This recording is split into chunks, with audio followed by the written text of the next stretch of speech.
29 नवंबर है और देर रात हो रहे हैं, 12 बजेंगे, तारीख बदलेगी, तारीख आ जाएगा 30 तारीख और दिन बदल जाएगा, दिन आ जाएगा शनिवार।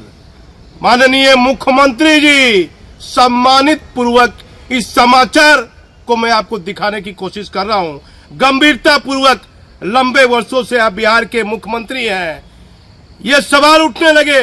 इससे पहले भी एक से एक मुख्यमंत्री बिहार में रहे और उनकी अपनी जाति को लेकर मुख्यमंत्री पर सवाल लगातार उठते रहा, लेकिन आपने परिवारवाद नहीं किया।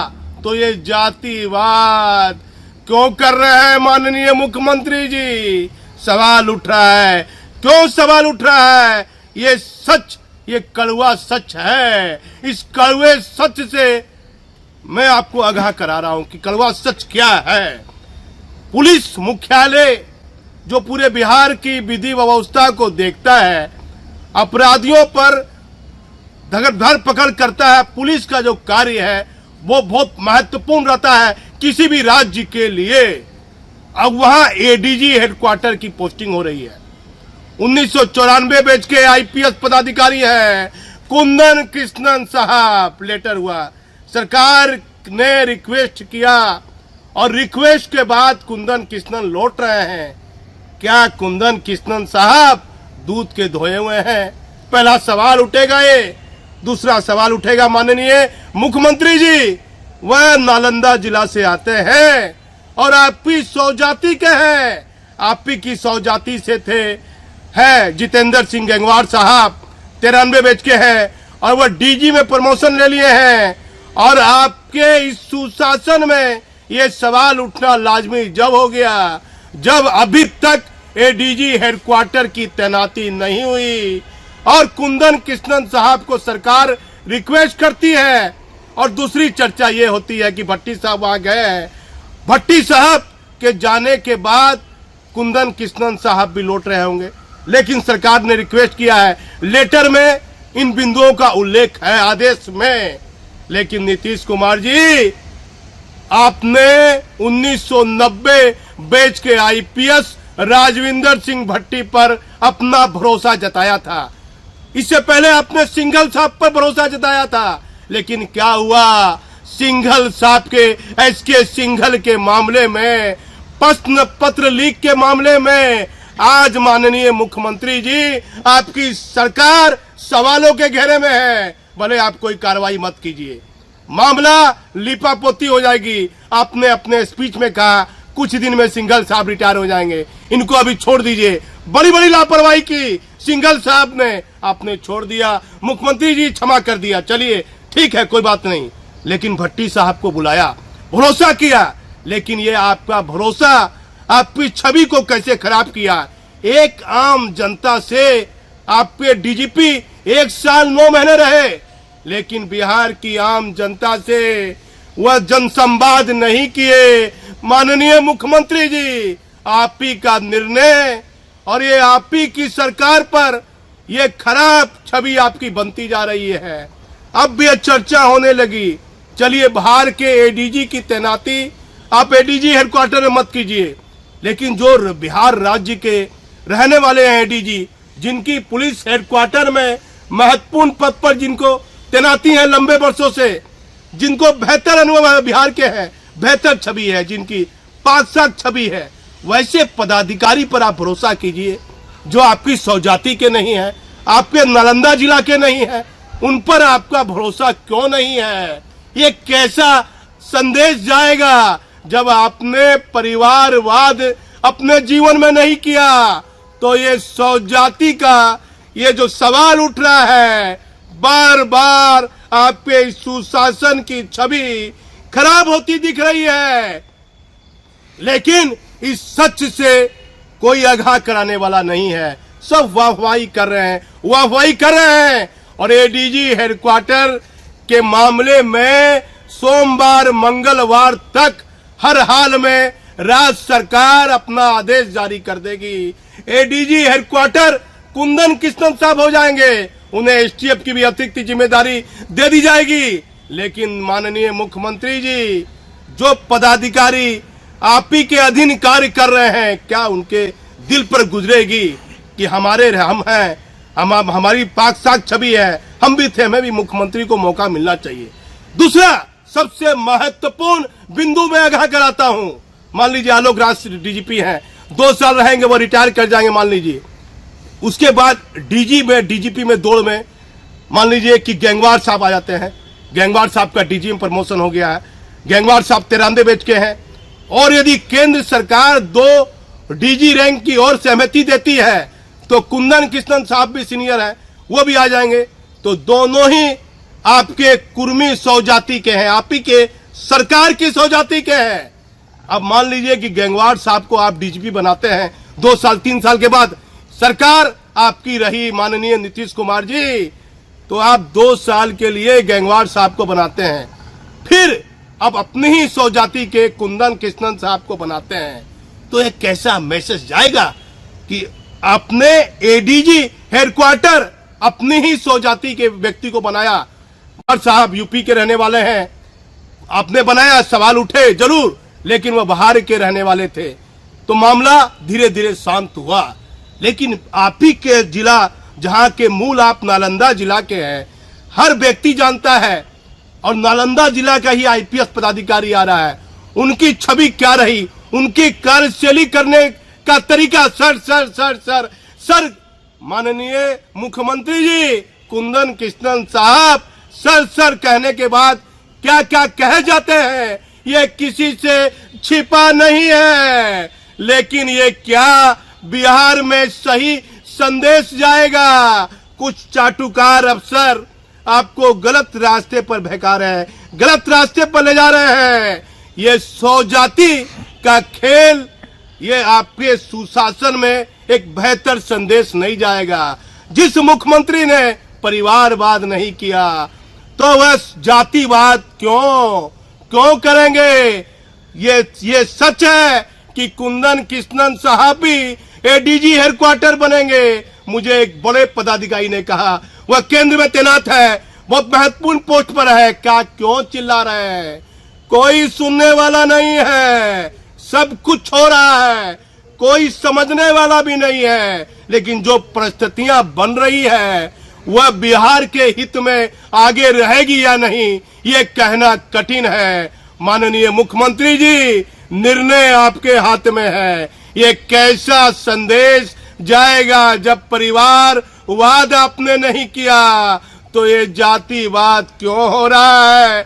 बिहार में हर पदाधिकारी, सिपाही, दरोगा, आम व्यक्ति, हर नेता के जवान पर एक ही चर्चा, केंद्रीय जांच एजेंसी, गृह मंत्रालय अच्छे मामले में, इस बिहार के मामले में चुप है, क्योंकि नीतीश कुमार का बीजेपी के साथ गठजोड़ है, इसीलिए चुप है।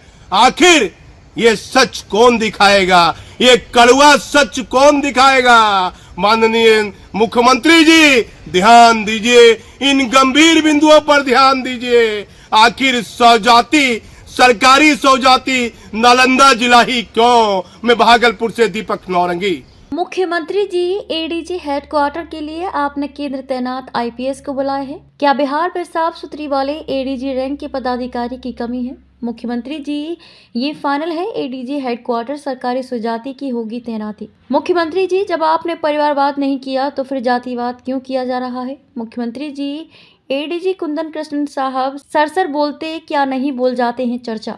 मुख्यमंत्री जी, आपकी जो सुशासन वाली छवि है वह क्या जातिवाद के चक्कर में धूमिल हो जाएगी? मुख्यमंत्री जी, यदि आप ही जात पात कीजिएगा तो आम जनता में क्या संदेश जाएगा? मुख्यमंत्री जी, पूर्व डीजीपी सिंघल साहब को पद दिया, आपकी छवि धूमिल हुई।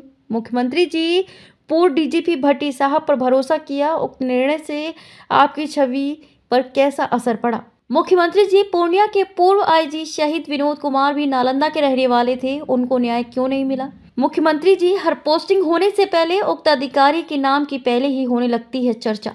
मुख्यमंत्री जी, ये कड़वा सच आपको कोई चैनल नहीं दिखाएगा। बिहार में कुछ महीनों से सिर्फ एक ही चर्चा है चारों तरफ, एडीजी कुंदन कृष्णन साहब। एडीजी कुंदन कृष्णन साहब, आखिर ये चर्चा क्यों है? क्योंकि उक्त आईपीएस पदाधिकारी जो केंद्र में तैनात थे, उन्हें सरकार ने अपनी रिक्वेस्ट पर वापस बिहार राज्य बुलाया है। चारों तरफ चर्चा क्यों हो रही है? क्योंकि बिहार के मुख्यमंत्री नीतीश कुमार जी का गृह जिला नालंदा ही है। सभी जानते हैं, नालंदा जिले के छोटे कर्मचारियों से लेकर बड़े कर्मचारियों की पोस्टिंग बहुत बेहतर जगह पर है। ये किसी से छिपी नहीं है। एडीजी कुंदन कृष्णन साहब भी नालंदा जिला के ही रहने वाले हैं। सवाल कब और क्यों उठने लगा, ये भी जानना जरूरी है, क्योंकि एडीजी हेडक्वार्टर के पद पर अभी पुलिस मुख्यालय में किसी की तैनाती नहीं, क्योंकि सरकार के ही स्वजाति से आते हैं गंगवार साहब। और जब एडीजी जितेंद्र कुमार को एडीजी मुख्यालय के पद से बदल गया था, तो ये पहले ही चर्चा होने लगी थी कि सरकार अपनी ही स्वजाति के आईपीएस को ही एडीजी हेडक्वार्टर बनाएगी।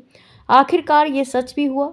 उत्तर प्रदेश के रहने वाले आईपीएस जितेंद्र सिंह गंगवार को ही एडीजी हेडक्वार्टर बनाया गया। एडीजी हेडक्वार्टर के पद पर गंगवार साहब ने अपना कार्यकाल पूरा किया। उनका 26 अक्टूबर को सरकार ने उन्हें डीजी रैंक में प्रमोशन दे दिया। साथ उक्त आदेश में उन्हें डीजी सिविल डिफेंस के साथ साथ उन्हें डीजी मुख्यालय के भी पद की अतिरिक्त जिम्मेदारी थी। जैसे ये आदेश जारी हुआ तो हर कर्मचारी से लेकर हर आईएएस रैंक और आईपीएस में ये चर्चा होने लगी कि सरकार ने एडीजी हेडक्वार्टर के पद पर किसी की भी तैनाती नहीं की है। इसका मतलब भट्टी साहब के केंद्र जाने के बाद से ये चर्चा होने लगी थी कि सरकार अपनी ही स्वजाति के आईपीएस जो नालंदा जिले के ही हैं, बड़ा नाम कुंदन कृष्ण साहब को ही ये जिम्मेदारी दी जाएगी। आखिर ये सच हुआ। सरकार ने एक रिक्वेस्ट लेटर केंद्र सरकार को भेजा है और कुंदन कृष्ण साहब को वापस बुला लिया है। कल 1 दिसंबर रविवार के दिन कुंदन कृष्णन साहब अपनी बिहार की धरती पर लौट आएंगे और बिहार पुलिस सशस्त्र बल के परिसर में ही वर्तमान में रुकेंगे और सोमवार को पुलिस मुख्यालय में अपना योगदान दे देंगे। हर बड़े पदाधिकारी में ये भी चर्चा है कि 2 दिसंबर सोमवार के दिन ही सरकार अधिसूचना भी जारी कर देगी कि एडीजी हेडक्वार्टर की जिम्मेदारी कुंदन कृष्णन साहब को दी जाती है। उसके साथ साथ अतिरिक्त जिम्मेदारी एसटीएफ एडीजी के पद के साथ एडीजी विजिलेंस या आर्थिक अपराध इकाई के इन पदों की भी चर्चा पूरी है। यदि सरकार की 4 महत्वपूर्ण पद एडीजी कुंदन कृष्ण साहब को देती है तो इसमें किसी को क्या तकलीफ, जिसकी सरकार रहती है उसी का बोलबाला रहता है। भले ही आम जनता में, अधिकारियों में इसका मैसेज कितना ही गलत क्यों ना जाए, मुख्यमंत्री नीतीश कुमार जी ने परिवारवाद तो नहीं किया तो जातिवाद करने में किसी को क्या दिक्कत हो रही है। लेकिन इसका मैसेज आम जनता के साथ साथ अधिकारियों में बेहतर नहीं जाएगा। मुख्यमंत्री नीतीश कुमार जी ने हाल फिलहाल के वर्षों में जो निर्णय लिए, उस सरकार की छवि और माननीय मुख्यमंत्री नीतीश कुमार की छवि पर बुरा असर पड़ा। इसका जीता जागता उदाहरण है पूर्व डीजीपी एसके सिंघल पर कई गंभीर आरोप लगे। प्रश्न पत्र लीक के मामले में सरकार ने उन्हें अपने पद से भी हटाया, लेकिन सरकार की मेहरबानी इतनी कि आज तक उन पर कोई कार्रवाई नहीं हुई।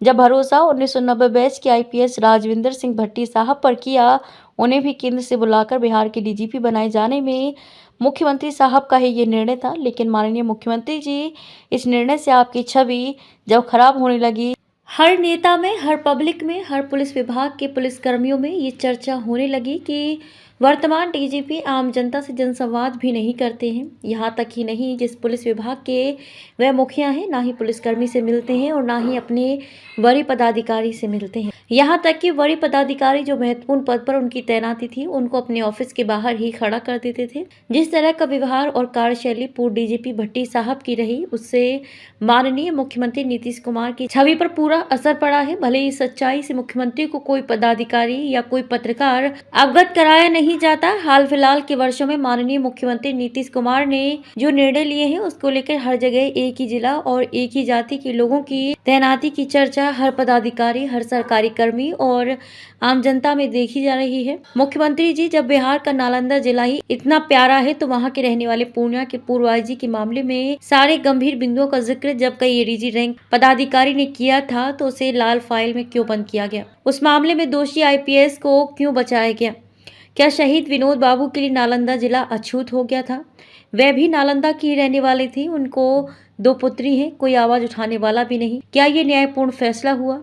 मुख्यमंत्री जी, इस खबर को बताने और दिखाने का हमारा जो उद्देश्य है कि हर समुदाय के लोगों को बेहतर सम्मान और पद और पोस्टिंग मिलनी चाहिए, ऐसा नहीं होना चाहिए। इससे पहले बिहार में जितने भी मुख्यमंत्री रहे, वे भी जातिवाद को लेकर सवालों के घेरे में रहे। उनकी भी छवि यही रही कि अपनी ही स्वजाति के लोगों को नौकरी दी और पद दिया। लेकिन माननीय मुख्यमंत्री जी, जो कोरोना महामारी के समय आपने बेहतर कार्य किया, जिससे आपकी छवि में कहीं ना कहीं आम जनता के बीच निखार भी आया, लेकिन पुरानी सरकारों की तरह, पुराने मुख्यमंत्री की तरह ये जाति का जो मोह है वह आपका पीछा क्यों नहीं छोड़ रहा है? गंभीर सवालों पर माननीय मुख्यमंत्री जी कृपया ध्यान दीजिए और चिंतन कीजिए। हम सिर्फ सच दिखाने का जरिया हैं। आपने जब परिवारवाद नहीं किया तो वे जातिवाद क्यों कर रहे हैं? मुख्यमंत्री जी कृपया ध्यान दीजिए। हम सच दिखाने का जरिया हैं। किसी की भी प्रतिष्ठा का हनन करना हमारा कार्य नहीं है, लेकिन हमारी कोशिश रहती है कि सच से कोई भी समाचार पत्र और चैनल खबर ना दिखाती हो, ना बनाते हो।